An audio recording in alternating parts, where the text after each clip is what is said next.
আর পড়া পড়া ধরলে পড়া পারতো কিন্তু খুব ভালো, কিন্তু পড়া ধরলে অন্যদিকে তাকাতো।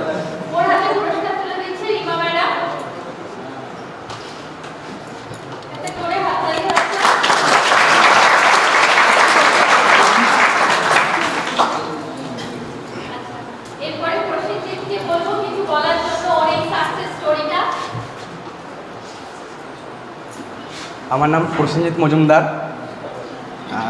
আমি প্রথম 6 মাস পড়তে এসেছি রামপুরহাট থেকে। রামপুরহাট থেকে 5 ঘন্টা ট্রেন জার্নি, আসতাম 4 ঘন্টা পরে আবার 5 ঘন্টা ট্রেন জার্নি।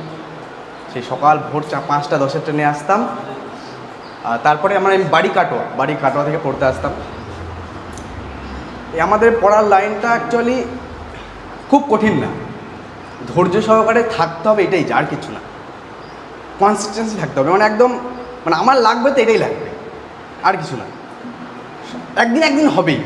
আর যারা মাঝপথে ছেড়ে চলে যায় তাদের আর হলো না। এই তবমানে আমরা পড়তে যারা এসেছিলাম অর্ধেক ছেড়ে গেছে, তাদের আর হলো না।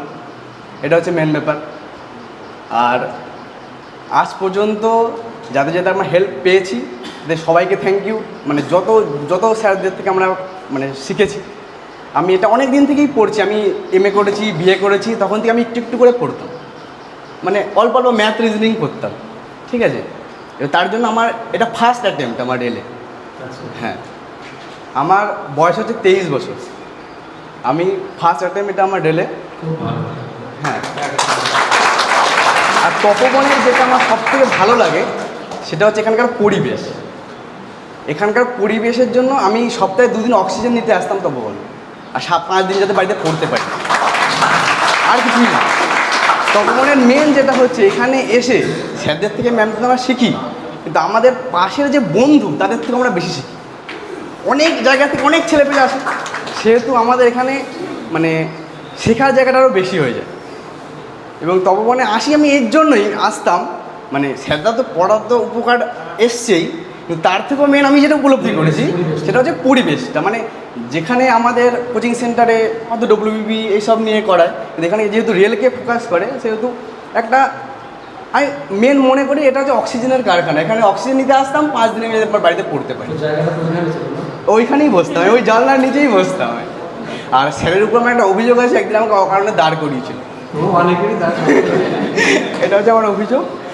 আর একটা আমি লাস্ট জ্ঞান দিচ্ছি না, রিকোয়েস্ট করছি, চাকরি তো সবাই পেয়ে গেছো আশা করি কনফার্ম সবাই পেয়েছে। হ্যাঁ, পেয়েছো। তা চাকরি পাওয়ার পর বিয়ে তো করবেই, ঠিক আছে।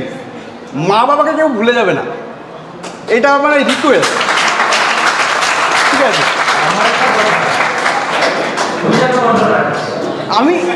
আমি এটা ওদেরকে বলছি, তার হচ্ছে আমি নিজেকে নিজে বলছি, যাতে আমি এতজনকে বলেছি আমি যেন কোনদিন এটা না করি, তাই না।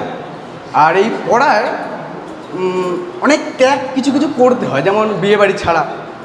আমি এই দুর্গাপুজোতে একদিন বেরোইনি, ঠিক আছে। সময় থাকতে ছাড়তে জানতে হয়, সঠিক সময়ে বিছানা, পেট খারাপে রাজশাহী খানা, এইরকম কিছু। হ্যাঁ, তাই এইগুলো হচ্ছে পড়ার মেন ব্যাপার, আর কিছুই না। কিন্তু চাকরি পাওয়া খুব কঠিন নয়। যারা এখানে পড়ছে বা যারা এখানে ভর্তি হবে না কোনো দিন, সবাইকেই বলছি চাকরি পাওয়া কোনোই কঠিন।